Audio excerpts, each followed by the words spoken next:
오늘 주시는 말씀은 사도행전 9장 4절과 5절 말씀입니다.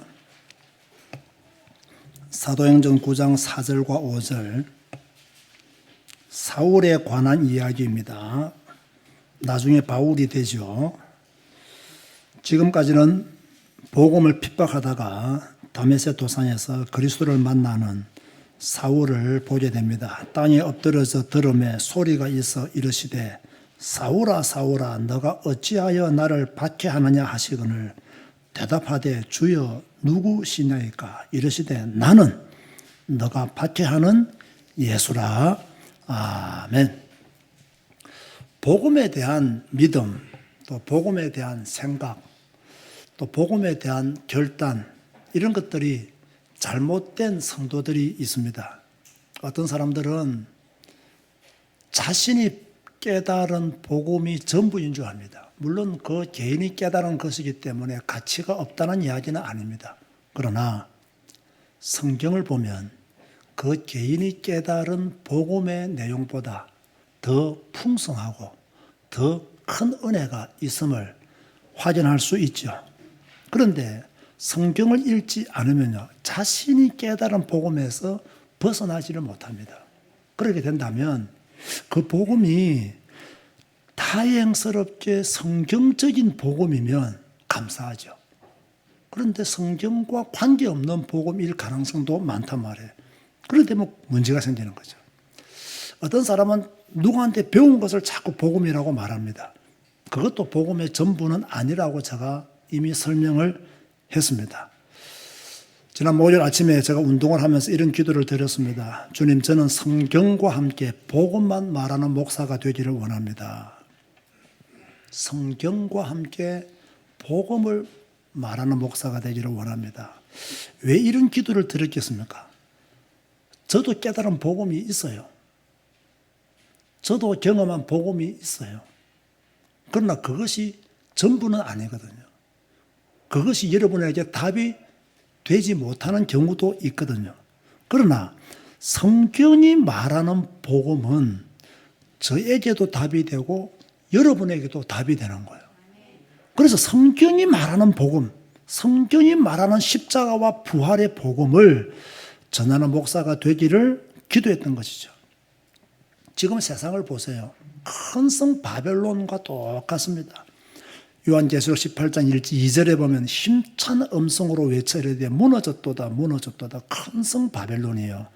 귀신의 처소와 각종 더러운 영이 모이는 곳과 각종 더럽고 가증한 새들이 모이는 곳이 되었도다. 큰 성 바벨론에 귀신의 처소가 너무 많이 있으니까 어찌 그 성이 무너지지 않겠습니까? 성이 크면 뭐합니까? 귀신의 처소가 가득한데, 그러면 그 성은 무너지게 돼 있어요. 사람들이 모인 곳에는요, 더러운 영들이 가득해요. 사람들이 많이 모였는데 더러운 영들이 가득해요. 좀 심하게 말하면 교회에 사람들이 많이 모였는데 더러운 영들이 가득해요. 그러면 그게 교회가 되겠습니까? 우리가 지금 살고 있는 세상은요, 귀신의 처소가 된 세상이요, 더러운 영들이 가득한 세상입니다. 이런 현장에서 우리가 그리스도인으로 살아남기 위해서는 성경을 읽고 성경을 배우고 성경에서 말씀하시는 그 성삼위 하나님을 만나야 된다는 거예요. 그렇지 않으면 우리의 신앙생활은 결코 안전할 수가 없다. 그래서 성경과 함께 복음만 말하는 목사가 되기를 기도했던 것입니다.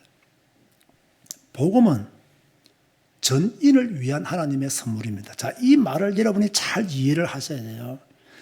우리의 전인을 위한 하나님의 선물이에요. 자, 우리가 가끔 하는 실수가 무엇이냐면요, 영과 육을 너무 나누는 거예요. 제가 지난주에도 강의를 하는데 학생 한 명이 그러더라고요. 그거는 육적인 일이 아닙니까? 육적인 일이 아닙니까? 하더라고요. 내가 참 안타깝더라고요. 또 다른 쪽으로 말하면요, 그건 영적인 일이 아닙니까? 이렇게 말할 수 있는 여지가 있어요. 복음은 영혼을 위한 것만도 아니고요. 육신만을 위한 것도 아니에요. 복음은 영육을 포함하는 것이에요. 맞습니까? 영육을 포함하는 것이지. 여러분, 영은 중요하고 육은 중요하지 않습니까? 여러분의 육도 굉장히 중요합니다.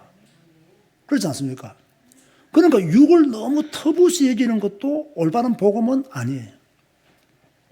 제가 왜 이렇게 복음은 전인을 위한 것이라고 말을 하느냐 하면요. 이 복음을 조각내는 사람들이 있어요. 어떻게 조각내느냐. 저같이 이렇게 치유 메시지를 오랫동안 전한 사람들은요. 저는 그렇게 하지 않았다고 생각하는데 어떤 사람들을 보면요. 성경을 치유의 눈으로만 봐요. 상담을 가르치는 사람들은요. 치유를, 성경을 상담의 눈으로만 봐요. 구제를 중요하게 생각하는 사람들은요. 구제복음. 사랑을 강조하는 사람들은 사랑복음. 전도를 강조하시는 분들은 전도복음. 또 뭐가 있을까요? 섬김을 중요하게 생각하는 사람들은 섬김복음. 이 복음을 자꾸 이렇게 뭔가 뜯어내고 조각내는 것은 옳지 않다는 거예요. 신비주의를 좋아하는 사람들은 뭐 방언복음, 뭐 이런 등등의 요소들을 성경을 통해 자꾸 뽑아내고 그것만 강조하고 그것을 이용하는 이렇게 조각내는 복음은 좋은 복음이 아니다. 성경 전체를 우리는 그대로 받아들여야 돼요. 성경은 하나님의 말씀이에요. 제가 지난주에 말씀을 드렸잖아요. 하나님의 능력이 뭐가 모자라서 상담하게 도움을 받고 심리학에 도움을 받아서 사람을 치유하였어요. 그런 법이 없는 거예요. 그래서 이 복음을 조각내는 사람들의 특징을 보세요. 뭔가 자기의 목적, 자기의 동기가 딱 숨어 있어요. 그래서 그쪽 복음은 계속 강조를 하는데 문제는요, 시간이 지나면 성경과 멀어져 있는 모습을 보게 되는 거예요. 복음은 자신의 목적에 따라서 사용하는 도구가 아닙니다. 치유를 강조하고 싶어서, 사랑을 강조하고 싶어서, 구제를 강조하고 싶어서, 섬김을 강조하고 싶어서, 전도를 강조하고 싶어서 한쪽만 강조하는 것은 잘못된 해석이 나올 가능성이 굉장히 많다는 거예요. 그래서 성경은 성경어로 봐야 되는 거예요. 하나님의 말씀으로 봐야 되는 거예요. 복음은 모든 것을 포함합니다. 복음이 들어가면 영혼이 살고 복음이 들어가면 육신도 살고 아멘 하시기 바랍니다. 복음이 들어가면 마음도 삽니다. 복음이 들어가면 문제도 해결되어집니다. 복음이 들어가면 생명의 역사가 일어나고 복음이 들어가면 사단의 권세는 깨어집니다. 복음은 전인을 위한 거예요. 영만을 위한 복음이 아니라 우리의 육신을 위한 복음이기도 하다는 거예요. 자, 이 복음이 우리에게 있어요. 이 복음이 우리에게 왔어요. 하나님이 이 복음을 우리에게 주셨어요. 우리는 복음의 사람이 되었어요. 그런데 복음의 사람이 되었다고 해서 우리가 금방 변화되는 케이스도 있겠지만 오랜 시간이 지나면서 변화되는 경우들도 있습니다. 제가 두 사람을 예로 들었죠. 사울 같은 경우에는 오늘 본문에 보니까 다메섹 도상에서 부활의 주님을 만나고 난 뒤에요. 인생이 단번에 변합니다. 한 번에 변합니다.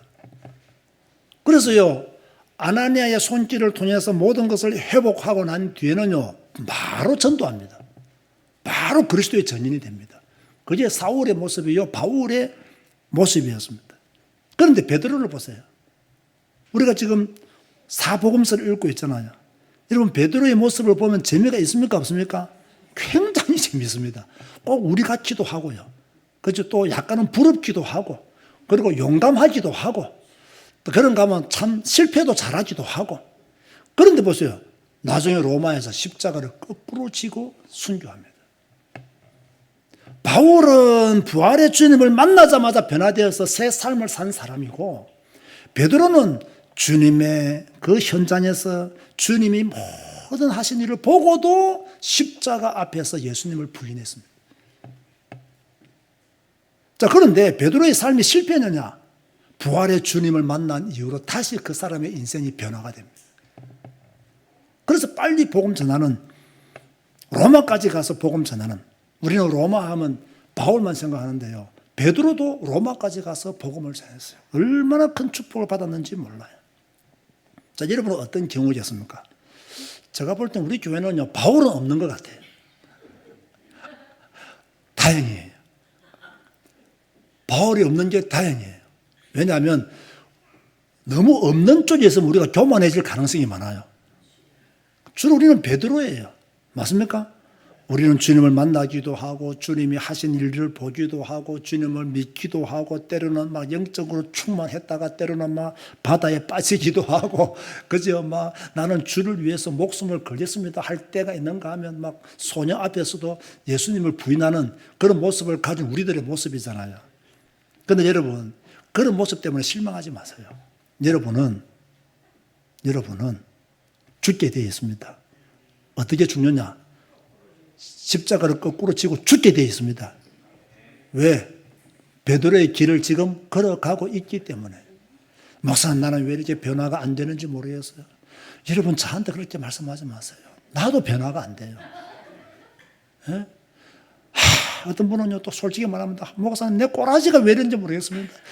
나도 내 꼬라지가 왜 이런지 모르겠어요, 그냥. 근데 중요한 것은 그리스도로 놓치지 않고 살면 되는 거예요. 그죠? 넘어지더라도 그리스도 안에서 넘어지고, 일어서더라도 그리스도 안에서 일어서고, 그렇게 하면 되는 거예요. 그래서 저는요, 우리 성도들을 많이 저는 이해한다고 생각하거든요. 왜 우리 성도들 내가 많이 이해한다고 생각하냐 하면, 저 자신을 보아도 그러는데, 성도들은 오죽하겠어요. 목사인 내가 이러는데, 성도들은 오죽하냐는 거예요. 그래서 저는 우리 성도들이 실수한다, 잘못한다, 절대로 저는 말하지 않습니다. 절대로 말하지 않습니다. 왜 말하지 않느냐? 베드로처럼 천천히 변할 것을 믿기 때문에. 천천히 변화될 것이다. 믿기 때문에.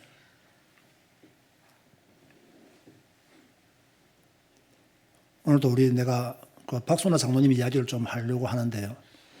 처음에 우리 교회에서 제가 이제 장로로 추천을 했을 때 좀 많은 분들이 사실 좀 걱정을 했어요. 저렇게 욕도 잘하시고 뭘 실수 하는데 장로님을 세우시면 어찌 되나 하는데 걱정을 많이 했어요.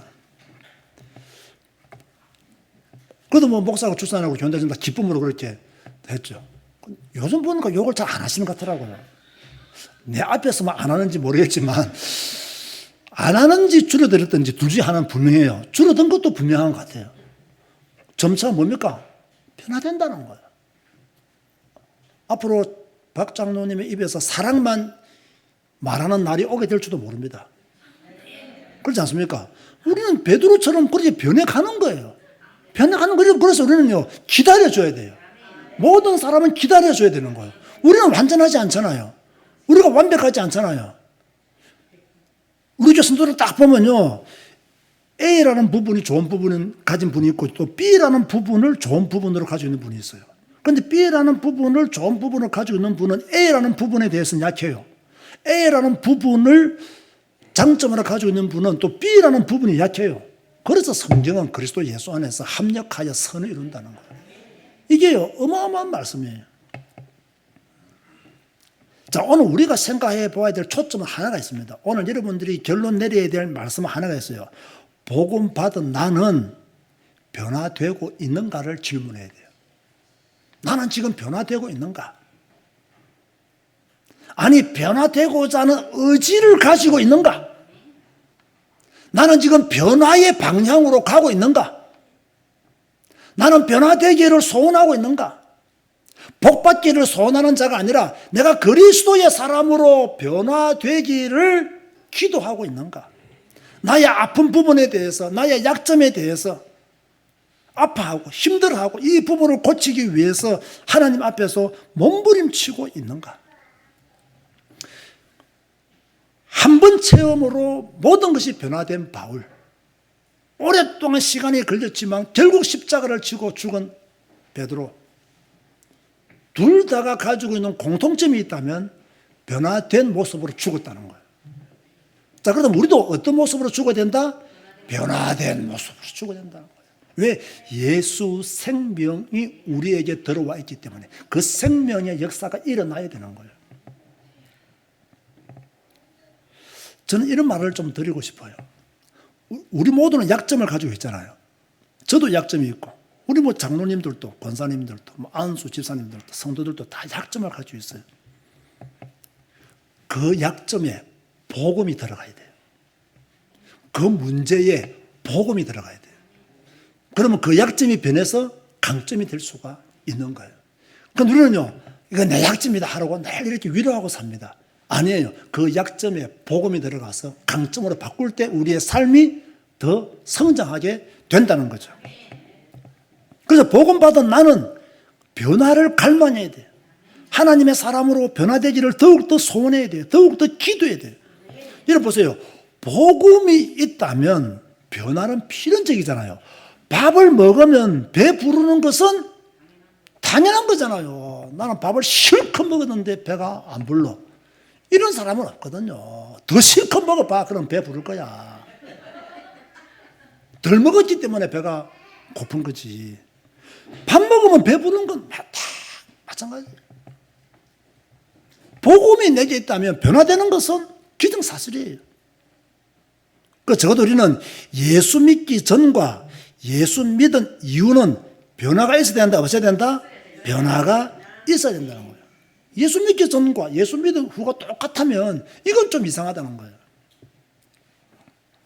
복음 받기 전과 복음 받은 이후 눈빛도 조금 달라져야 돼요. 내 생각도 좀 변하고 내 생활도 변하고 언어도 변해야 돼요. 그래서 제가 오늘 제목이 뭐라고 했습니까? 변하지 않는 복음은 복음이 아니다는 거예요. 변하지 않는 복음, 내가 안 변한다, 이 복음이 아니에요. 내가 30년을 예수 믿어도 나는 안 변해, 이 복음이 아니라니까. 복음이면 변해야 돼요. 생명이 들어왔으니까 변해야 돼요. 능력이 임했으니까 변해야 돼요. 그래서 여러분은 변화의 경험을 가져야 된다는 거예요. 조금 구체적으로 말하면요, 복음이라고 말하면서 못된 짓 하면 안 돼요. 복음이라 말하면서요, 다른 사람을 어렵게 만드는 사람이 있어요. 복음이라고 말하면서 아주 교만한 사람도 있어요. 복음이라고 말하면서요, 바벨탑을 쌓는 사람들도 있어요. 절대로 하나님이 기뻐하지 않습니다. 복음은 교만이 아니에요. 복음은 사랑이에요. 복음은 죽음이에요. 뭐 이런 걸 경험해야 되는데 복음이라 말하면서 막 다른 사람 비판하고 정죄하고 다른 사람의 연약함을 자꾸 덜 추워내고, 저는 절대로 그거 복음이라고 생각하지 않습니다. 제가 말했잖아요. 복음은 예수 그리스도가 복음이요, 예수 그리스도가 하신 말씀이 복음이 됐잖아요. 그럼 예수 그리스도의 복음을 받아들인 사람은 예수 그리스도가 하신 말씀들에 대해서 관심을 가져야 되고 그것을 읽고 배워야 돼요. 그래 우리가 예수의 길을 걸어갈 수 있는 거예요. 그런데 예수 그리스도의 복음을 받았다면서 성경을 안 읽고 성경을 안 배워. 그러니까 예수님의 가르침을 몸으로 삶 속에서 실천할 수가 없는 거예요. 그래서 많은 기독교인들이 복음이라 말하면서 교회 다니면서 못된 짓 하고 다른 사람 사기치고 다른 사람 속이기나 하고 이런 짓을 하는 거예요.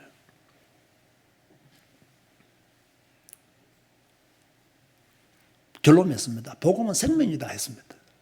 복음은 능력이다 했습니다. 고로 복음을 가진 자는 그 생명과 능력으로 뭐가 일어나야 된다? 변화의 역사가 일어나야 된다. 복음을 말하지만 변화가 없다면 그 사람은 참 복음을 가진 사람이 아니다. 우리는 더 변화하고 더 성장하고 하나님이 원하는 믿음의 삶을 살아야 될 줄로 믿습니다. 오늘 제자교회와 우리 언택트 교회 모든 성도님들 변화의 복을 누리시기를 주님의 이름으로 권면드립니다. 우리 다 같이 한번 작은 목소리로 함께 기도합시다. 하나님, 내가 더 변화되기를 원합니다. 내가 더 변화되기를 원합니다. 내가 복음의 사람으로, 믿음의 사람으로, 언약의 사람으로 더 변화되기를 원합니다. 하나님, 내가 변화될 수 있도록 은혜 주시옵소서. 다 같이 한번 합심하여 기도하시겠습니다. 주님 감사합니다.